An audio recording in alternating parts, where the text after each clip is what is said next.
simkuring Amelia Apriliani dina Warta Sunda. Simkuring bade ngadugikeun warta anu parantos disiapkeun ku redaksi. Kementerian Pendidikan jeung Kebudayaan atawa Kemendikbud ngalokasikeun dana sajumlah 7,2 triliun pikeun subsidi kuota internet siswa, guru, mahasiswa, jeung dosen salila 4 bulan kaharep mimiti September nepi ka Desember 2020. Rencanana siswa bakal menang 35 GB unggal bulan, guru bakal menang 42 GB unggal bulan, mahasiswa jeung dosen 50 GB unggal bulan.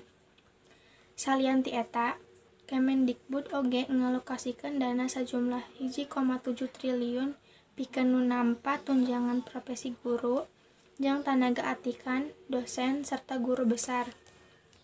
Materi Pendidikan jeung Kabudayaan Nadiem Makarim netelakeun yen tarekah ieu dilakukeun lantaran ayeuna pamundut ti mayoritas masyarakat anu ngangeluh waragad kuota internet dina ngaakses pembelajaran jarak jauh.